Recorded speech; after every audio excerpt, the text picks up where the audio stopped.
தமிழகத்தில் நாடாளுமன்ற தேர்தல் வரப்போது எல்லாருக்கும் தெரியும். ஸோ கட்சிகள்லாம் தீவிரமாக அவங்க வேலையை பார்த்துக்கிட்டு இருக்காங்க. கூட்டணி டிஎம்கேல மட்டும்தான் அமைஞ்சிருக்கு. மற்ற எந்த சைடுமே பிஜேபியோ ஏடிஎம்கேவோ எந்த ஒரு கூட்டணியுமே அமைக்கலை. ஸோ அவங்க என்ன பண்ண போகிறாங்க அப்படிங்கிறத பார்க்கணும். பட் இருந்தாலும் எப்போவுமே கொங்கு மண்டலம், கோவை, ஈரோடு, கரூர், இன்னும் திருப்பூர் இந்த மாதிரி இடங்கள்லாம் பார்த்திங்கன்னா டிஎம்கே எப்பவும் பெருசாக வின் பண்ணுறது இல்லை.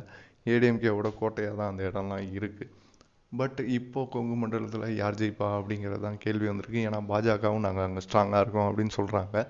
அதுக்காக உதயநிதி ஸ்டாலின் அங்கே வேலை பார்த்துக்கிட்டு இருக்காரு. கொங்கு மண்டலத்தில் ஜெயிச்சிடக்கூடாது அப்படின்னு தான் செந்தில் பாலாஜியவே சென்ட்ரல் கவர்மெண்ட்டோட இன்ஃப்ளூயன்ஸால் தான் இன்ன வரைக்கும் உள்ளே வச்சுருக்காங்க. பட் இந்த வாட்டி அண்ணாமலை அங்கே போட்டியிட போகிறதாகவும் தகவல் இருக்குது. ஆனால் அண்ணாமலையே அங்கே போட்டிடுறதுக்கு தயங்குறாரு அப்படின்னு சொல்கிறாங்க. ஸோ டிஎம்கே இது வரைக்கும் கூட்டணி கட்சிக்கு தான் அந்த தொகுதியை ஒதுக்கியிருக்காங்க, டிஎம்கேவும் ஏடிஎம்கேவும் நாடாளுமன்ற தேர்தலில். ஆனால் இந்த வாட்டி டிஎம்கே நிற்க போகிறதா தகவல் வந்திருக்கு. ஏடிஎம்கே சட்டமன்ற தேர்தலெலாம் கொங்கு பெல்ட்டில் அவங்க தான் ஜெயித்தாங்க. போன வாட்டி டிஎம்கே அவ்வளோ பெரிய வெற்றி பெறும்போதும் அவங்க தான் ஜெயித்தாங்க. பட் இந்த வாட்டி ஜெயிப்பாங்களாம் பார்ப்போம்.